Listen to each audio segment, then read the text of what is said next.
amigas y amigos? Bienvenidos a un nuevo programa de Conversando la Región. Estamos analizando los temas que a ustedes le importan en esta región del norte desértico. Hoy vamos a hablar sobre los temas que son de prospectiva, porque en realidad son preparaciones para lo que pueda suceder. La prevención y después la mitigación son muy importantes frente a cualquier emergencia.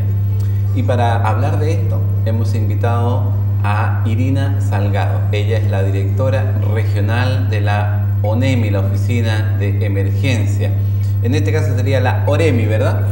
Lo que antiguamente conocíamos por OREMI, porque nos transformamos en direcciones regionales, de oficinas a direcciones regionales, entonces ahí nos empezamos a llamar ONEMI Antofagasta, como ONEMI Tarapacá. Son órganos dependientes ahora de la ONEMI nacional, y antiguamente eran dependientes de las intendencias. Y era una oficina. Mira qué interesante, un cambio en la estructura administrativa. Exactamente. Bueno, en esta administración, en este gobierno, la ONEMI empezó a funcionar las 24 horas del día en las regiones.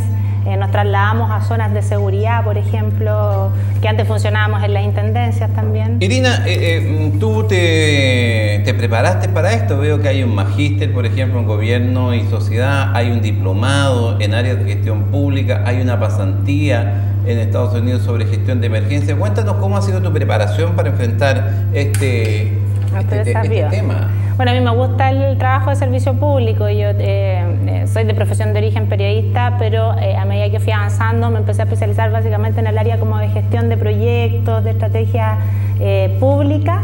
Trabajé 5 años en el Ministerio de Obras Públicas, luego entré a trabajar a ONEMI y también empecé a trabajar con el área más bien técnica, y ahí empecé a hacer estos diplomados en gestión de políticas públicas, de estrategias de desarrollo, en el fondo cómo mejorar ciertas áreas.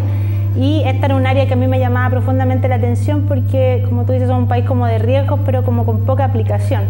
Y luego me fui haciendo un magíster en gobierno y sociedad, que es una mezcla en el fondo. ¿Dónde te formaste exactamente? ¿En qué parte? La formación académica ha sido acá en Chile, universidades públicas y universidades privadas, como la Universidad de Chile, la Universidad de Santiago, la Universidad Alberto Hurtado, la Universidad Andrés Bello. Y hay uno que es en conjunto con la Universidad Autónoma de Barcelona, que es una en gestiones de desarrollo, y una pasantía en el CALEMA, que es la Agencia de Emergencias de California en Estados Unidos, que depende del FEMA. Es lo que es Sistema de Comandos de Incidentes y Gestión de Emergencia y Simulacros. Una cosa que a mí me gusta mucho, que me parece interesante, es que además tú estás vinculada con la región. Bueno, tienes tu familia acá. Bueno, efectivamente yo nací en lo que hoy día no existe solo como campamento minero, pero en mi época, cuando yo nací, jugué y me crié, digamos, fue en Chuquicamata. También viví en Calama y bueno, mi familia vive hoy día actualmente en Antofagasta, pero vivimos en Chuquicamata y en Calama. Es muy agradable entonces trabajar primero en la tierra que uno ama y segundo preparándose para que toda la gente que es de su entorno, ¿verdad?, que son los vecinos de uno al final, puedan salir bien librados de una emergencia que nadie sabe cuál es la que viene, ¿verdad? No, efectivamente, o sea, por lo menos a mí en lo personal es un orgullo haber regresado a mi región a trabajar. Yo siempre quise volver, más aún un desafío en el mundo público, porque creo que es desde donde uno puede hacer las políticas públicas que tienen beneficio para la gente que nos está viendo, por ejemplo, hoy día, y para todos los habitantes de nuestra región. O sea, yo siempre digo que cuando a mí me entrevistaron para asumir este cargo, me preguntaron qué quería yo. Entonces dije que yo tenía un sueño, y era que la región de Antofagasta fuera, ojalá, la más segura de Chile. O sea, ojalá estuviéramos lo más preparados posible, no solo para el terremoto y el tsunami, sino para eventos que vivimos todos los días con las lluvias altiplánicas, o lo que la gente conoce popularmente como el invierno altiplánico. Entremos en la temática. Emergencias. Emergencias de emerger, ¿verdad? Sí. Son cosas que son disruptivas, pero la forma de aproximarse es exactamente al revés. Es intentar que no sean disruptivas en la preparación que uno debe tener, en la acumulación de stock para enfrentar un desafío. ¿Cómo nos aproximamos a esta temática de las emergencias? Bueno, en esta administración, en este gobierno, se ha dado como un enfoque distinto. Como bien tú decías, nosotros a lo mejor estuvimos mucho tiempo concentrados en lo reactivo, es decir, en la colchoneta, en la frazada, el poder llegar rápidamente. pero también hay una parte que está asociada a lo preventivo. Como tú dices, la emergencia es espontánea, es natural. Los que trabajamos en esta área sabemos que el riesgo cero no existe. Uno intenta mitigarlo, aminorarlo, pero siempre vamos a estar expuestos.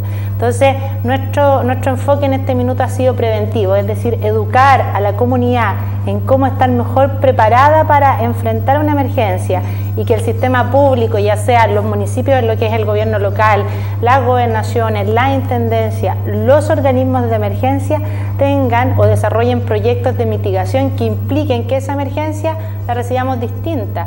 Es decir, nosotros en nuestra región construimos piscinas decantadoras de aluvión después del aluvión de 1991. Entonces, eso es muy interesante ir aclarando. Ok, vamos a hablar de la mitigación en un momento, enfrentarla y después reparar. Pero veamos la primera cosa que debiera ser parte del programa, ¿verdad? ¿Cómo nos preparamos? ¿Cuáles son las principales líneas de acción? Ahí la preparación está dividida en dos partes, una que es la institucional y una que es la comunitaria, por decirlo de alguna forma. La institucional implica que los sistemas locales, es decir, los municipios y el sistema regional, este comité de operaciones de emergencia regional, sean personas entrenadas en la toma de decisiones, por ejemplo, ante un evento, que tengan una herramienta que hoy día nosotros contamos y que antes no teníamos, que por ejemplo es un sistema de información territorial de emergencia. Entonces, que yo por ejemplo sepa que en el borde costero de la región de Antofagasta tengo a 130.000 personas en zona de riesgo ante tsunami, que esté mapeado, qué sé yo, que esté marcada una línea de seguridad, que esa información además sea puesta en conocimiento para que estas autoridades que integran este comité de operaciones de emergencia puedan tomar decisiones, pero con información sobre la mesa. Que este entrenamiento que nosotros le hemos hecho a ellos ha sido con cursos e-learning. O sea, hemos sometido a nuestras autoridades, hemos reducido la cantidad de personas. Antes habían alrededor de 30 o 40 personas que integraban un comité, hoy día son 12 las precisas, y hay una estructura de fuerza de tarea por debajo. Eso mismo se ha intentado que cada municipio actualice su plan de emergencia comunal y nosotros actualicemos al menos 3 veces al año el plan de emergencia regional. ¿Y cuál es nuestro referente desde el punto de vista del modelo? ¿Parece ser más bien americano? Sí, nosotros en este minuto lo que se está aplicando en Chile es básicamente el modelo americano con algunas mezclas con el modelo japonés en términos de gestión de riesgo. Y la otra parte que va en esta parte de preparación es traspasar conocimiento a la comunidad, que es lo que yo te comentaba, que lo hemos ido haciendo. La gente fuertemente hoy día nos ubica porque sabe que hacemos simulacros masivos de terremoto, de tsunami, de erupción volcánica. Y estos simulacros más el plan familia preparada, que es en el fondo que cada familia en su hogar tenga un plan de seguridad y tenga un kit de emergencia, ya sea frente a cualquier situación a la que se vea enfrentado. Y esas son como las dos líneas en lo que uno llama la fase de prevención o de supresión en el fondo. Cualquiera sea la emergencia, en el caso de la ciudadanía, la sociedad civil, la familia, como quieran entenderse, en la casa en definitiva, la gente debe tener también una actitud proactiva, debe estar preparada con anticipación. ¿Cuáles son los elementos básicos? Mira, los elementos básicos son los siguientes, que son 7, ¿ya? Y que incluye y que están disponibles en el plan Familia Preparada que nosotros hemos relacionado. Y primero es que la familia se siente toda junta y converse. Vamos a partir desde lo más básico. Es decir, si nosotros nos viéramos enfrentado a una situación de emergencia, ¿dónde nos vamos a juntar? ¿Por qué? Porque a lo mejor yo voy a estar en mi lugar de trabajo, mi marido a lo mejor va a estar en alguna faena minera, mi hijo va a estar en el colegio, en la universidad. Entonces, la ciudad dispone de una condición geográfica en la que seguramente no vamos a poder llegar rápidamente o en los tiempos determinados. La primera es la conversación. La segunda es definir un punto de encuentro. Si nuestra casa está en zona de riesgo, tenemos que definir un punto de encuentro en una zona de seguridad. De seguridad, claro. Ojalá si tenemos algún amigo, algún familiar que viva en una zona de seguridad, poder a lo mejor sentarse. Que sea paleteado y que coma bien. Claro, y que quiera recibir a esta gente en su casa. Segundo, establecer un plan de comunicación, porque hoy día estamos tan acostumbrados a la tecnología que el celular no nos va a funcionar el día de la emergencia, el teléfono fijo tampoco nos va a funcionar. Entonces, este plan de comunicación o de enlace lo que en el fondo busca es decir, mira, senador, contigo no nos vamos a poder comunicar al menos en 45 a 1 hora 15. Por lo tanto, es el tiempo que nos vamos a dar para poder llegar al lugar donde nos vamos a encontrar. Segundo, reconocer tus riesgos. Es decir, si yo vivo en Antofagasta, tengo riesgo de aluvión, tengo riesgo de terremoto, tengo riesgo de tsunami. Si yo vivo en San Pedro de Atacama, bueno, yo tengo riesgo de lluvia, tengo riesgo de nevada. Entonces, en mi entorno, cada localidad tiene un riesgo más próximo. Tengo riesgo, por ejemplo, a lo mejor si vivo en Sierra Gorda, de sustancias peligrosas, que es el más inminente. Y una vez que tengo todos estos pasos, defino roles. Entonces, el rol de quién va a vestir a los niños, por ejemplo, si es de noche, sí o sí lo va a tener, por ejemplo, el hermano mayor. Quién va a dirigir, digamos, a conducir la operación de la familia al interior va a ser el papá de la casa. Quién va a tomar la mochila de emergencia y se la va a poner para llegar a la zona de seguridad va a ser la mamá. Esa mochila, ¿qué debiera considerar, claro, básicamente? Nosotros llamamos ese el último paso del plan de familia preparada, que es una lista de chequeo que tiene que tener. Según la estandarización internacional, el primer elemento básico, de acuerdo a como dice la Organización Mundial de la Salud, es agua. Cada mochila debería tener una ración de agua, considerando que una persona consume 2 litros de agua diaria, ¿ya? Por eso la idea es que de pronto uno haga un plan donde puede dejar esta misma mochila en la casa de otra persona y llevar en la mochila lo más básico. Segundo, la alimentación. Antiguamente en las mismas mochilas de emergencia hablábamos de lo que eran las conservas, los tarros. Siguen siendo absolutamente igual de válidos, pero hoy día la tecnología nos ha permitido considerar barras de alimentos en cereales, barras de alimentos concentrados que nos permiten comer una dosis mucho más pequeña para pasar muchas horas más alimentados. Tercer lugar, una radio a pilas o con un sistema solar, por ejemplo, en nuestra región, y que para quienes viajan a Iquique, en Iquique venden cargadores de celular solares y radio a sistema solar, que permiten que nosotros escuchemos la información que nos están entregando las autoridades o lo que está sucediendo en el país para estar informados. Una linterna con el mismo sistema también, que obviamente tiene que ver con que un terremoto tiene un piso que es sin agua, sin luz, sin comunicación. Entonces, para que la familia pueda tener, iluminación, consideramos una linterna. Y hay detalles que de pronto a las personas se le van, pero en el caso de los adultos mayores que consumen medicamentos, ojalá que algún integrante de la familia le guarde el medicamento en la mochila, lo compre antes, ni siquiera le cuente. Por ejemplo, a lo mejor el papá toma pastillas para la presión, guardarlas ahí y dejarlas porque el día de no va a tomar las pastillas para salir del hogar. Una fotocopia de los documentos de identificación, como son el carnet de identidad o la libreta de familia, porque es la misma situación.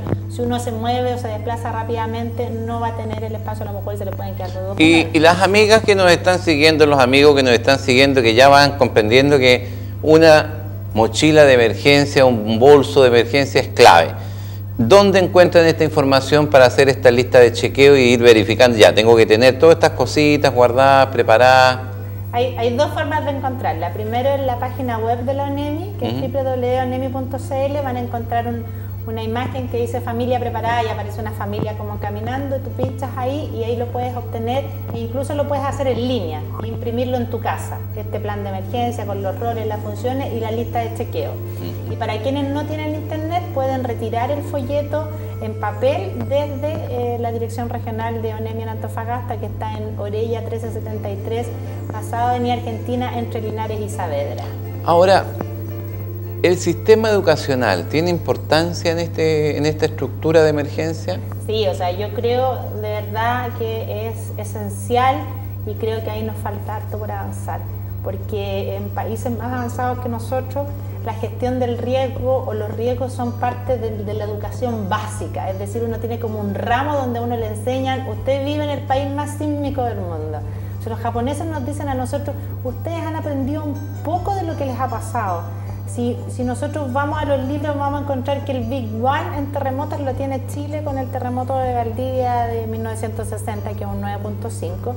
Y llama profundamente la atención que a 50 años de ese terremoto nos dicen ellos a nosotros, ustedes no tengan un ramo obligatorio en la educación básica, que es el minuto en que uno entra a la mente del niño y ya ahí genera la conducta para que se transforme en una cultura, es decir, para que lo tenga internalizado. Además, digamos que hasta el 27F, es decir, hasta el último terremoto en la zona central, La verdad es que la estructura nacional no está preparada para enfrentar con éxito una eventualidad, porque la autoridad no tiene toda la conciencia necesaria, porque estamos en la formalidad, tenemos el teléfono pero está guardado con 7 llaves o está descargada la batería de la sirena, tanta cosa que de repente va pasando.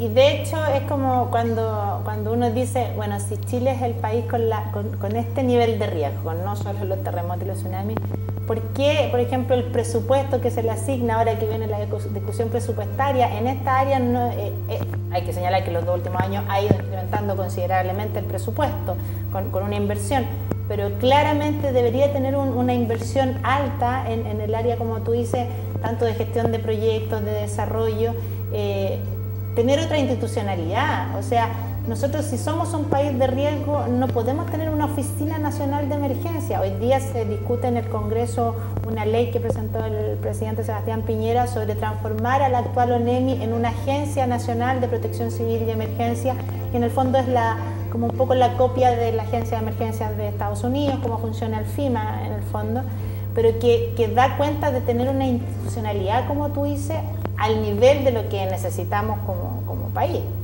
Ahí nos falta hablar cuáles son los principales riesgos que estamos viviendo, ¿verdad? Riesgos de emergencia, por supuesto. Cómo deben comportarse la ciudadanía, cómo deben comportarse las autoridades. A mí me carga, se me paran los pelos, se me ponen de punta los pelos cuando veo que frente a la principal emergencia llegan todos los políticos a la oficina de emergencia. ¿A qué van? A puro tratar de robar un poquito de imagen en la cámara, si no tienen nada que hacer. Pero de esto vamos a hablar en el segundo bloque, porque aunque usted no lo crea, la conversación es tan interesante que terminamos el primer bloque. Nos vamos a separar solo un minuto, espérenos porque vamos a hablar de un tema muy interesante en la segunda parte. La Irina nos trae una papa tremenda, así que ya le vamos a contar. Ya volvemos.